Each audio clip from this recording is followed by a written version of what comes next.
An estimated 9 million children are out of school across Ethiopia today, which means there was an increase in the past 2 years. What are the main reasons for this increase besides the conflict? Well, I mean, the conflict, of course, has played a major role, causing internal displacement and schools being occupied by displaced populations, and sometimes even overtaken by militant groups. Then we also have refugee influx from Sudan and Somalia, and they too have a right to access an education, and that, of course, needs to be accommodated. And then we also see climate-induced disasters such as drought and flooding. So there are multiple challenges that have increased the number from 3.1 in 2022 to over 9 million in 2024. So that's quite a significant increase. What's the role of the Education Cannot Wait there in this catastrophic scenario? We operate both in the sort of the crisis areas by providing first emergency responses investment, and then we have also what we call a multi-year investment where there may not be an immediate crisis. Today, Education Cannot Wait, I announced an additional 5 million in first emergency response for the areas which are crisis impacted, Oromia and Afar. And that will accommodate a quality education for 50,000 children. But so far we have invested about $93 million in several regions, Tigray being one of them, where it's now possible to actually do good implementation over the years, 93 million in total. And our role is, and this is very much in line with the UN Secretary General's reform, is to promote coordination and joint programming.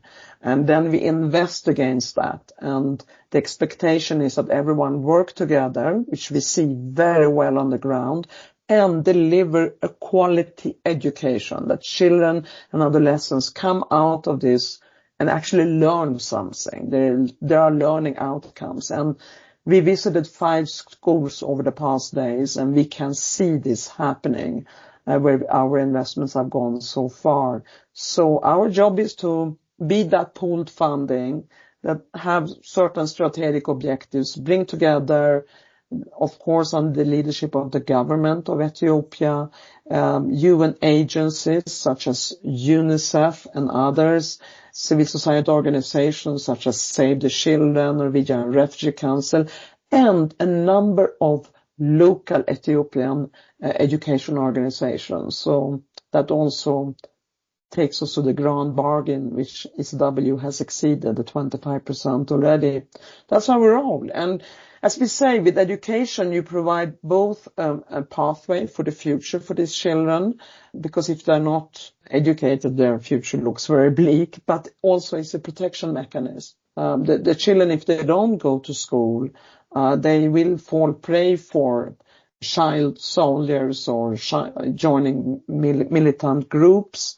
The girls will be subjected to early child marriage and unwanted pregnancies, sexual gender-based violence. So it's both a pathway for the future and it's also a protection mechanism. So your delegation has traveled to the Tigray region, which also is recovering from this 3-year conflict.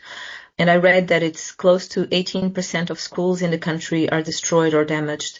What else can you share with us from what you have seen so far in the past few days? Yeah, you're very straight on numbers there, which is good. What we can see is you see a recovery phase here. I would say an early recovery phase where schools have been either rebuilt from scratch or repaired and rehabilitated. You see children and adolescents, and I would also like to stress early childhood development, preschool children and their parents. They're returning to school. You have trained teachers now. You have school supplies, and you have a very good curriculum that speaks of ethics and peace building and places an emphasis on peace and peaceful conflict resolution. Very impressive, besides the academic learning of mathematics and also learning in art and sports.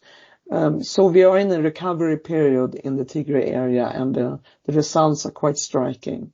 Can you speak on the investment there so far a little bit further, and what do you aim to achieve in the near future with the new funding that is coming through?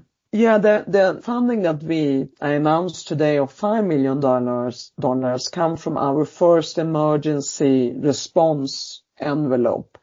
And this will be dedicated exclusively to the two areas that are currently impacted by conflict and crisis, and that is the Oromia and the Afar regions. So that's I would say a purely emergency response to try to protect the children who are there as internally displaced or in a situation where they have been thrown out of school.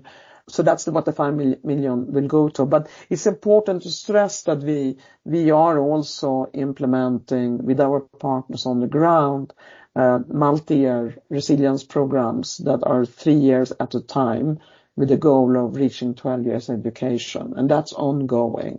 So you reach thousands and thousands of children and adolescents there, and of course we have all these huge numbers here, but is there any project or any story that you would like to highlight or share that has been, either a great success or anything that you would like to highlight? Yeah, I mean, first of all, I would like to say that we have an enormous support by the government. We have brilliant implementing partners on the ground.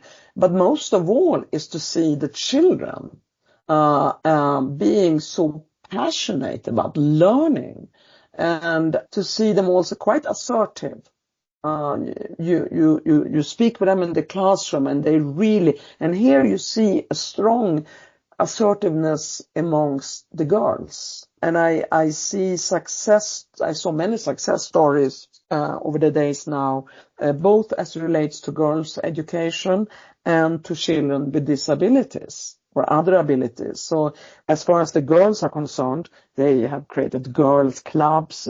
There is menstrual hygiene, so that girls, when they get pain, curriculum is very gender sensitive, and the teachers have been trained. You also see it in water and sanitation. Girls can go safely to the restroom, and so I think that these are highlights, because they are usually the ones left furthest behind. I completed my questions, so if there's anything else that you feel like I didn't touch and you would like to add, I'm happy to take that. Please invest in education, and please fund cannot wait. A pooled funding mechanism that implements joint programming for children in emergencies and throughout their crisis, such as Ethiopia.